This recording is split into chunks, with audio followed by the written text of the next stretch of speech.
Hello friends, সবাইকে স্বাগত জানিয়ে শুরু করছি। এই গরমে যদি ঠান্ডা ঠান্ডা এক গ্লাস মাঠা খাওয়া যায় তাহলে কিন্তু পেটটা অনেকখানি ঠান্ডা থাকে। আর এই মাঠাটা বানাতে বেশিক্ষণ সময় লাগে না। তাহলে চলুন, মাঠা তৈরি করার জন্য প্রথমেই দরকার টক দই। এখন বাজারে কেনা টক দই হোক আবার ঘরে বানানো টক দই হোক, যে কোনো টক দই কিন্তু বানিয়ে নিতে পারেন। আমি আজকে বাজারে কেনা টক দই দিয়ে বানাবো। এখানে আমি 500 গ্রামের মতো টক দই নিয়েছি।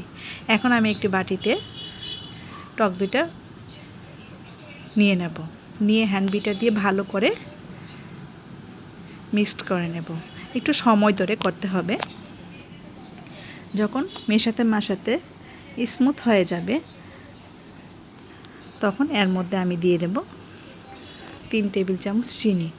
আপনারা চিনিটা পছন্দ অনুযায়ী দেবেন, বাড়িয়ে কমিয়ে। চিনিটা দিয়ে একটু ভালো করে মিশিয়ে নিতে হবে। আপনারা চিনি পরিবর্তে সুগার সিরাপও দিতে পারেন।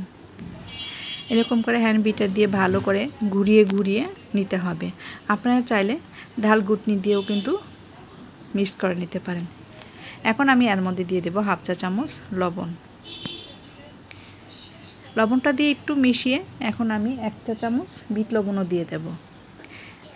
বিট লবণটা দেওয়ার পর কিন্তু টেস্টটা ভালো আসবে, খেতেও ভালো লাগবে।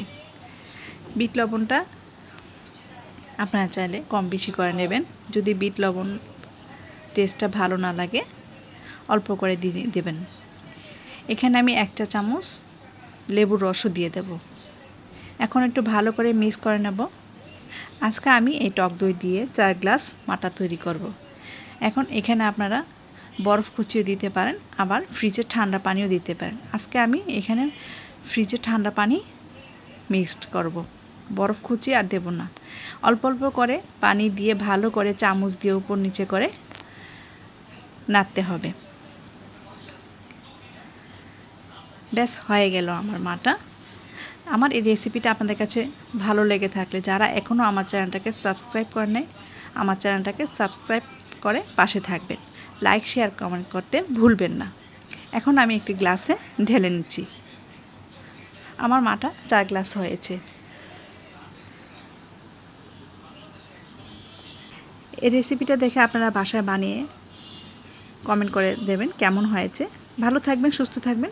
ধন্যবাদ।